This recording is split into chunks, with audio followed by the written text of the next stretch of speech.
और इस वक्त आ रही है एक बड़ी खबर कर्नाटक राज्य से। कर्नाटक राज्य के अलग झंडा रखने की मांग पर विचार करने के लिए राज्य सरकार ने 9 सदस्यीय समिति गठित की।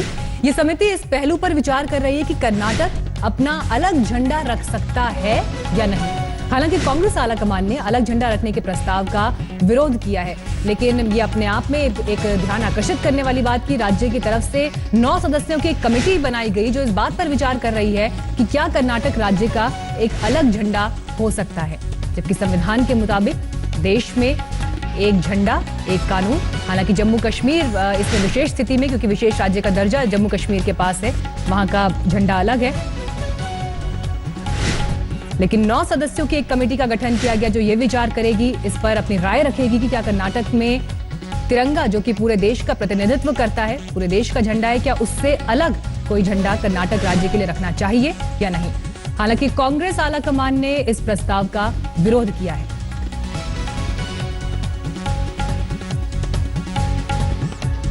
और अब इस बात के बाद ही इस पर पूरे नए सिरे से एक नई कंट्रोवर्सी खड़ी होते हुए, एक नया विवाद इस पर शुरू होते हुए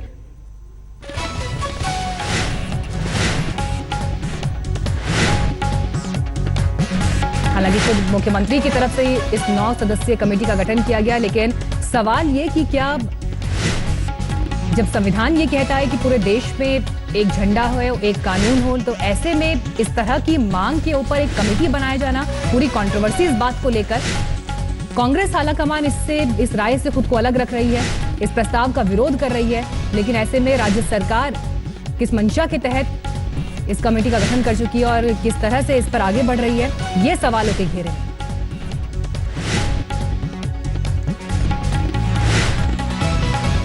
इससे पहले हिंदी भाषा को लेकर भी राज्य में जबरदस्त विरोध प्रदर्शन हो चुका है, लेकिन अब अलग झंडे पर विचार के लिए बनाई गई कमेटी को लेकर राज्य में नए सिरे से विवाद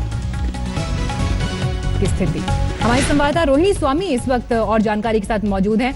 रोहिणी, अलग झंडे की मांग, एक नई कंट्रोवर्सी, यहाँ पर क्या जरूरत थी और फिलहाल क्या चल रहा है वहाँ पर?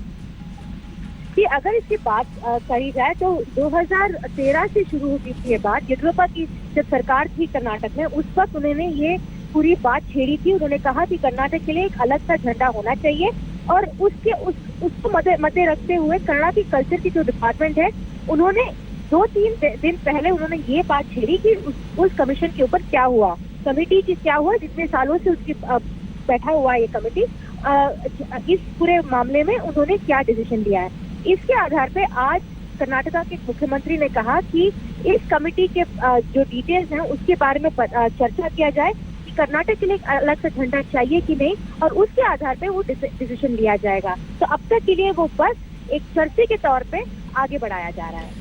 जी रोहिणी, यहाँ पर सवाल ये भी कि कांग्रेस पार्टी यहाँ किस स्थिति में है और यहाँ पर किस तरह से अपनी पोजीशनिंग कर रही है। हालांकि कह ये रहे हैं कि इससे इत्तेफाक नहीं रखते, इस प्रस्ताव का विरोध करते हैं। बिल्कुल, इसलिए क्योंकि जैसे मैंने कहा कि येदियुरप्पा जो बीजेपी के हैं, भाजपा के हैं, वो जो जब उनकी सरकार यहाँ पर थी उन्होंने पहले ये प्रस्ताव रखा था। अब कांग्रेस की सरकार जो है कर्नाटक में इस वक्त, उनको इसको आगे बढ़ाया था। कोई भी सरकार आए या जाए, पर उनकी गवर्नमेंट ऑर्डर को चलते रहेंगे। इसके आधार पर कांग्रेस ने कहा कि उससे चर्चा होगी, उसके बाद ही कोई डिसीजन या रेजोल्यूशन लिया जाएगा। यहाँ पर रिएक्शन बीजेपी की तरफ से क्या आ रहा है, आइए आपको सुनवाते हैं। देखिए, कर्नाटक की जो कांग्रेस की सरकार है वह कर्नाटक के लिए एक अलग झंडा चाहती है। सिद्धरामैया जी ने एक कमेटी भी गठित किया है और वो कानूनी सलाह भी ले रहे हैं कि क्या एक अलग झंडा बनाया जा सकता है कर्नाटक प्रदेश के लिए। जो केंद्र की कांग्रेस की पार्टी है, इंडियन नेशनल कांग्रेस, जिसकी अध्यक्षा सोनिया जी हैं और जिसके उपाध्यक्ष राहुल जी हैं, सोनिया जी, राहुल जी और इंडियन नेशनल कांग्रेस इस विषय में क्या राय रखती है, यह राय हम सोनिया जी और राहुल जी से जानना चाहते हैं। तो बीजेपी यहां पर कांग्रेस पर निशाना साधते हुए कि आला कमान राहुल गांधी, सोनिया गांधी क्या सोचते हैं, सीधे इस मसले पर राय रखें। लेकिन इस मुद्दे पर कानून राज्य मंत्री पीपी चौधरी से बात की आज तक संवाददाता सुप्रिया भारद्वाज ने। Karnataka state has demanded that they should have a separate flag. After Kashmir, this is Karnataka's flag, state flag. After Kashmir, this is the second state, sir, Karnataka.